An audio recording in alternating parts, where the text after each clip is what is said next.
Hello friends, जय माँ समलेई। मुई लिली आपण मानके स्वागत करुचे लिली कुकिंग ब्लॉग के। आशा करुचे आपण मानके मोर वीडियो भल लागबा। भल लागले लाइक टे करबे और सब्सक्राइब करबाटा नहीं भूलबे। आपनकर गुटे छोट सपोर्ट मते बहुत हेल्पफुल हेबा। तो चलून फ्रेंड्स आज ब्लॉग के स्टार्ट करमा। तो फ्रेंड्स आज होचे मंगलवार। तो मंगलवार आज मोर फास्टिंग। तो देखुन एटा मुई माँ मंगला को भोग लगाबार लागी बनाऊँ आज खुआ काकरा। तो फ्रेंड्स देखुन गोटे डेक्ची रे मुई 2 कप पानी नहीं गली। 2 कप पानी नेला परे सेथिरे इलाची कोटी कर पकाली। कोटी कर पकई सारला परे चीनी टिके पकाली। देखुन आपनकर मीठा आपन जेन हिसाब रे मीठा खासन हे हिसाब रे पकाबे।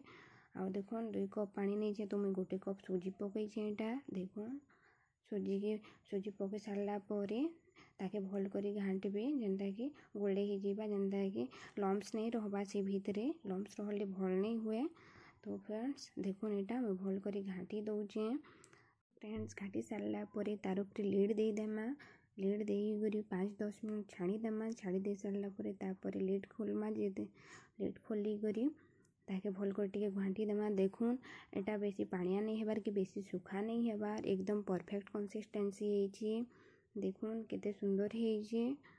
आउ एटा के गोटे जगह रे काढ़ी नेमा जेनता कि सुजीटा ठंडा हे जिबा। सुजी जेतेबेले ठंडा हे जिबा तापरे जाई करी बनै हेबा।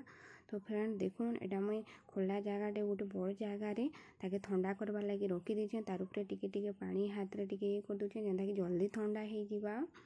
आउ देखुन फ्रेंड्स एटा गोटे जगह रे मुई खुआ बाहर करछे। खुआ ऊपर ने घिओ गोटे चम्मच तापरे चीनी 2 चम्मच देबी काजे कि सुजी रे भी आमे चीनी पकईछे।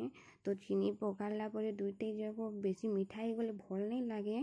तो फ्रेंड्स देखुन एटा मुई खुआ के भल किना दली देबी जेनता कि स्मूथ टेक्सचर आसी जिबा से खुआ भितरे।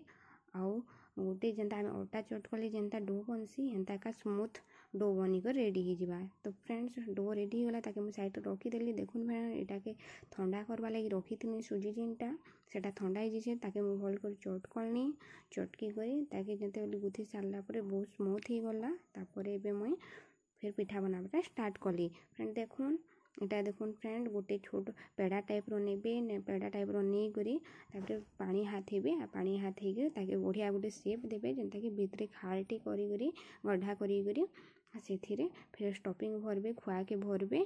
खुआ के भरी करी ताके गोल गोल बुलाबे हाथ रे जेनता कि स्मूथ ही जिबा, गोल ही जिबा, पूरा राउंड ही जिबा। तापरे ताके आ गोटे हाथ रे रखबे। आ गोटे हाथ रे पानी टिके टिके देई करी ए करबे। आपन पानी नहीं दी करी पानी दबार जगह रे घिओ भी दी पारे, तेल भी दी पारबे। एंता किछि नहीं छे मुई पानी देई करी करिछे। देखुन केते सुंदर हेइछे पिठाटा एकदम शेप रे बनिछे। फ्रेंड्स एंता भाव रे हमें सब पिठा करी नेमा।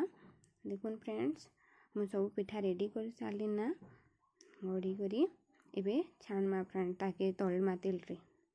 फ्रेंड्स देखुन एटा मैं कढ़ी रे तेल गरम करथिली। तेल गरम करी एटा मुई पिठा के छाणबाटा स्टार्ट कली। देखुन केते सुंदर हेइछे। गोल्डन कलर हे आसले काढ़ी देबे काजे बेसी रखबे बोले सेटा पोड़ी जिबा आ टेस्ट नहीं लागे। तो फ्रेंड्स देखुन एटा केते भल कलर आइछे आ केते सुंदर हे करी फुली जे पोड़ी नेखे। तो फ्रेंड्स देखुन एंता करी करी आमे सब पिठा बनै नेछे। देखुन फ्रेंड्स केते सुंदर हेइछे, केते सुंदर कलर भी आइछे। एंता करी करी बनाबे ना तो बहुत ही टेस्टी लागसी।